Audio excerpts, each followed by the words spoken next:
Ano pare? Oo, pare. Dito sa aking bahay, ako ang nasusunod sa aming mag-asawa. Talaga? Hindi ako under. Gusto mo subukan? O, sige, subukan mo nga. Kung talagang under mo ang asawa mo. Hingi tayo tubig. Sige, sige. Darling! Pahingi nga kami ng tubig dyan. Pakibilisan ha? Yung mabilis pa yun sa alas 4. Oh, ang bilis Ayan, kasi under mo talaga ang asawa mo. Sabi ba? Sabi ko sa iyo. Ano? Gusto mo isa pang utos? Sige, sige. Baso. No. Darling, pahinga muna ng baso dyan. Pakibilisan ulit ha. Nainip ako eh. Jesus, mabilis pa yun sa alas 12. Ay, naayun agad. Diba? Ang bilis. Darling. Kita mo, tubig. Gusto mo ba isa pa? Isa pa. Isa pa. Kulang tayo sa makakain.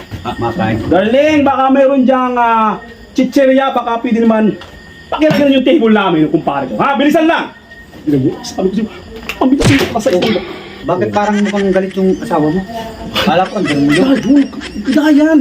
Ano lang yan, siguro napapagod. Napapagod Pagod yan siguro sa bahay. Isa try ko nga. Isa pa? Teka. Soft drinks.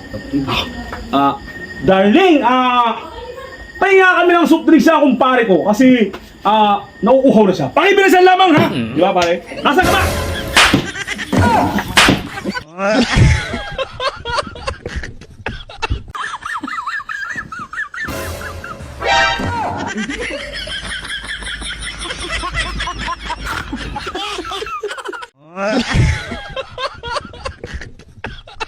Ma'am Jim, alis ka na ba?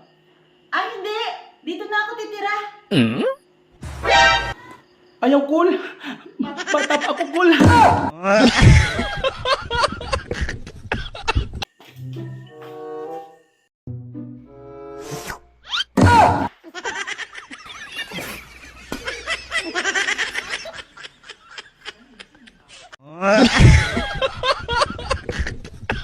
Hoy, Be, mukhang kailangan kong pumunta ng ospital.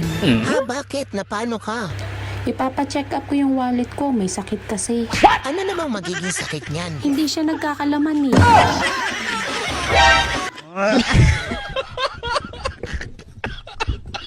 Sabi nila, masama daw ang pag-inom ng alak araw-araw. Kaya ayun, gabi-gabi na lang.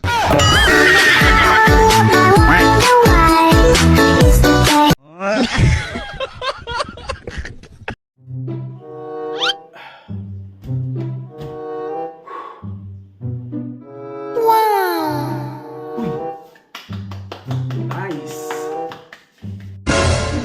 Ikaw, ayaw mo gawin yun. Sige nga.